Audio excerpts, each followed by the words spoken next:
Итак, начинаем наш исторический обзор. Сегодня мы разбираем феномен совершенно невероятной личности. Речь идет о человеке, чье имя буквально вписано в историю с золотыми буквами — Бауржан Мамышулы, выдающийся военный деятель, глубокий писатель и, конечно, герой Советского Союза. Это не просто очередная биография. Мы попытаемся понять саму суть, как вообще выковывается такой стальной характер, и как один человек умудряется оставить после себя наследие, которое реально продолжает вдохновлять целые поколения. Погнали! Окей, давайте сразу погрузимся в суть. Главный вопрос, вокруг которого мы сегодня строим весь наш разбор. Каким вообще образом мирный, строгий школьный учитель берет и превращается в абсолютную военную легенду? Как происходит этот скачок от мела и доски к командованию батальонами в, пожалуй, самых суровых условиях за всю историю человечества? Ведь это же не просто смена профессии, верно? Это какая-то фундаментальная трансформация духа. И именно этот путь мы сейчас будем раскручивать шаг за шагом. Чтобы не запутаться, мы разбили эту историю на 5 ключевых блоков. Сначала оборона Москвы. Затем разберем формирование его характера, перейдем к военной тактике, обсудим психологию войны и в финале поговорим о том, как он стал вечным символом мужества. Раздел 1. Оборона Москвы и знаменитая Панфиловская дивизия. Картина такая. Первые дни Великой Отечественной войны.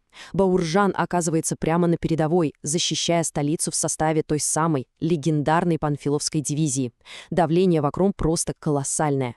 И вот тут его карьера делает стремительный рывок. Сначала командование батальоном, потом целым полком. Он берет на себя всю ответственность именно в моменты максимального кризиса. Постоянное успешное отражение массированных атак, нанесение врагу по-настоящему сокрушительного урона. И все это в критических условиях, где его хладнокровие и стратегическое мужество просто спасали ситуацию. Переходим ко второму разделу — формирование характера и ранние годы. А теперь самое интересное. Чтобы понять великого командира, надо посмотреть на то, с чего все начиналось. Он родился в Жамбылской области 24 декабря 1910 года. И с самого детства там закладывалась буквально железная дисциплина и какая-то безумная жажда знаний. Это и стало фундаментом. Посмотрим на эту траекторию. Сначала он применял свое трудолюбие как учитель. Потом армия стала трамплином к величию, простой солдат, затем командир батальона, полка и в итоге писатель.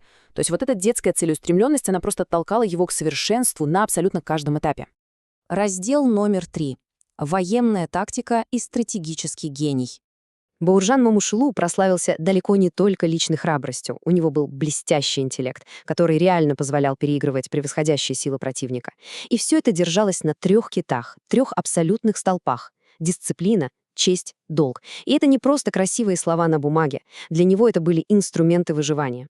Его фразы об этих ценностях моментально становились крылатыми. Он буквально вшивал их в подкорку своих солдат, потому что прекрасно понимал, в абсолютном хаосе войны только они способны удержать человека от паники и помочь выполнить свой долг. И знаете, ключевой момент здесь заключается вот в чем. Его мастерство было настолько прорывным, что оно вышло далеко за пределы конкретного поля боя. Его тактику не просто обсуждали, ее официально на полном серьезе включили в обязательную программу высших военных учебных заведений. Военные академии детально разбирали его маневры, ведь это, безусловно, высшая степень признания, когда боевой командир еще при жизни становится буквально ходячим учебником тактики для будущих генералов. 4 раздел — психология войны и литературное наследие. И это просто блестяще иллюстрирует следующий виток его жизни. После окончания разрушительной войны все кардинально меняется. Меч буквально уступает место перу. С одной стороны, поле боя с реальными осязаемыми победами, а с другой стороны — литература. Она стала для него пространством, чтобы переварить, интеллектуально осмыслить природу человеческого характера и вот эти невидимые раны войны. Написав «За нами Москва» и «Психологию войны», он взял свой тактический опыт и перевел его на язык чистых человеческих эмоций. Он показал потомкам само состояние человека на тонкой грани между жизнью и смертью. И наш 5-й, финальный раздел — вечный символ мужества. Давайте посмотрим, как все это складывается воедино в исторической перспективе. Если собрать все пазлы, становится кристально ясен масштаб его исторического признания.